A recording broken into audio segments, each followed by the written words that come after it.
क्रोध स्वयं को हानि पहुंचाता है। एक गांव में एक व्यक्ति अपनी पत्नी और पुत्र के साथ रहता था। जहां वह और उसकी पत्नी नम्र स्वभाव के थे, वहीं उनका पुत्र बहुत गुस्सैल था। वह हर समय चिढ़ा हुआ रहता था और बात बात पर गुस्सा हो जाया करता था। गुस्सैल स्वभाव के कारण उसकी किसी से नहीं बनती थी।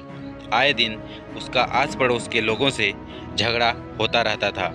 उसे कोई पसंद नहीं करता था। उसके कोई दोस्त नहीं थे। माता पिता अपने पुत्र को लेकर चिंतित थे।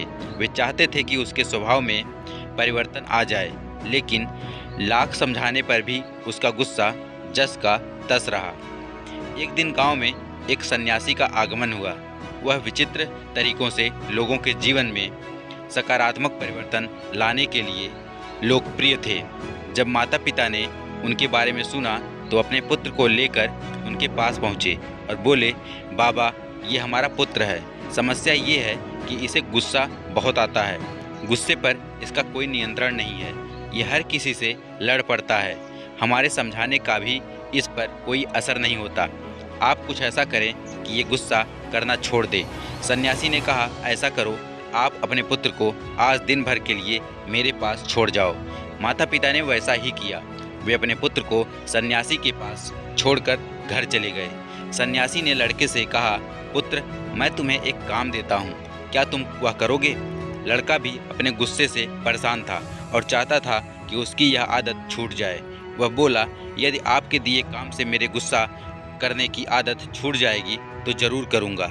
सन्यासी उसकी बात पर मुस्कुराए और बोले, मैं प्रयास कर रहा हूँ पुत्र, तुम भी मेरा साथ दो।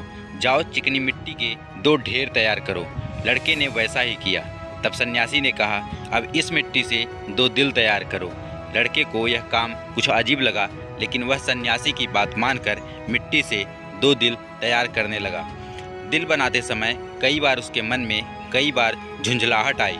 वह सोचने लगा कि मैं यहाँ अपनी गुस्सा करने की आदत छोड़ने आया हूँ और इस सन्यासी ने मुझे किस काम में लगा दिया है। इस तरह तो मेरा गुस्सा खत्म होने की जगह बढ़ जाएगा। लेकिन उसने किसी तरह काम करना जारी रखा और मिट्टी के 2 दिल तैयार कर लिए। वह उन दोनों दिलों को लेकर सन्यासी के पास गया और बोला, बाबा, ये रहे मिट्टी के 2 दिल। मैंने आपका काम कर दिया है। अब मैं जिस उद्देश्य के लिए मेरे माता पिता ने मुझे आपके पास भेजा है, उस पर आइए, उसके लिए कुछ कीजिए। सन्यासी बोला, मैं अच्छी तरह जानता हूँ पुत्र कि तुम यहाँ क्यों आए हो। पहले मेरा यह काम कर दो, फिर मैं तुम्हारे गुस्से के लिए कुछ करता हूँ। बताइए अब क्या करना है। लड़का मन मारकर बोला, इस एक मिट्टी के दिल को लेकर कुम्हार के पास जाओ और उससे कहकर इसे भट्ठी में अच्छी तरह तपाकर वापस ले आओ। लड़का कुम्हार से उस मिट्टी के दिल को तपाकर वापस सन्यासी के पास ले आया। तब सन्यासी ने उससे कहा, अब इस दिल में जो चाहे रंग भर दो। लड़के ने उस दिल को लाल रंग से रंग दिया। रंग चढ़ाने के बाद वह दिल बहुत सुंदर नजर आने लगा। लड़के ने जब अपने दिन भर की मेहनत से तैयार उस दिल को देखा तो बहुत खुश हुआ और सोचने लगा कि सन्यासी बाबा से कहकर मैं इसे अपने घर ले जाऊंगा और अपने कमरे में सजाऊंगा। वह खुशी खुशी सन्यासी के पास गया और वह दिल दिखाते हुए बोला, बाबा, देखिए, रंग भरने के बाद ये दिल कितना सुंदर दिखने लगा है। हाँ, ये बहुत सुंदर दिख रहा है। आखिर तुमने इतनी मेहनत से इसे तैयार किया है, लेकिन अब तुम्हें इस दिल पर हथौड़े से चोट करनी होगी। कहते हुए सन्यासी ने एक हथौड़ा लड़के के हाथ में पकड़ा दिया। अपनी दिन भर की मेहनत पर हथौड़ा चलाते हुए लड़के को बहुत गुस्सा आया, लेकिन किसी तरह अपने गुस्से को पीकर उसने उस दिल पर वार कर ही दिया। हथौड़े की चोट से वह दिल टूटकर बिखर गया। लड़के को बहुत दुख हुआ। वह बोला, बाबा, मेरे दिन भर की मेहनत बर्बाद हो गई। लेकिन सन्यासी ने उसकी बात पर ध्यान नहीं दिया और मिट्टी का बना दूसरा दिल उसे देते हुए कहा, अब इस दिल पर भी हथौड़े से वार करो। लड़के ने वैसा ही किया, लेकिन हथौड़े के वार से उस दिल पर हथौड़े का निशान उभर आया, लेकिन वह टूटा नहीं। लड़का आश्चर्यचकित होकर कभी उस दिल को तो कभी सन्यासी को देखने लगा। वह सोचने लगा कि मेरे माता पिता मुझे किसके पास लेकर आ गए।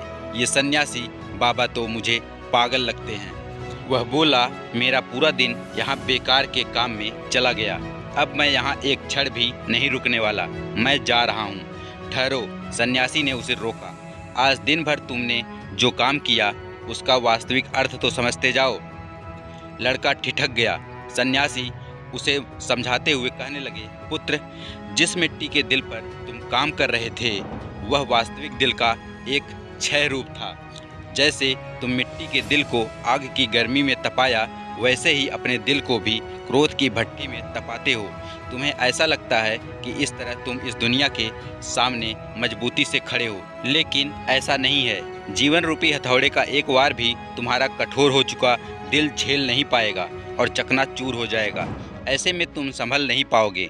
जीवन के दुख दर्द को सहन करने के लिए तुम्हें अपना दिल नरम बनाना होगा।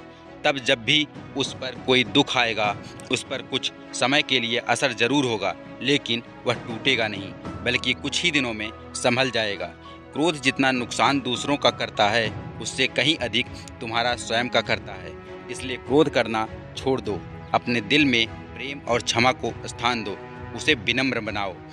लड़के की आंखें खुल चुकी थी। उसे सन्यासी को वचन दिया कि वह अब से अपने क्रोध पर काबू रखेगा और अपना व्यवहार सुधारेगा। क्रोध जितना नुकसान दूसरों का करता है, उससे कहीं अधिक तुम्हारा स्वयं का करता है।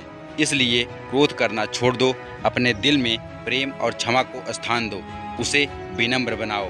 तो दोस्तों, यह कहानी आप लोगों को कैसी लगी हमें कमेंट करके जरूर बताएं, और भी ऐसे रोचक कहानियों के लिए हमारे चैनल को जरूर सब्सक्राइब कर लें। धन्यवाद।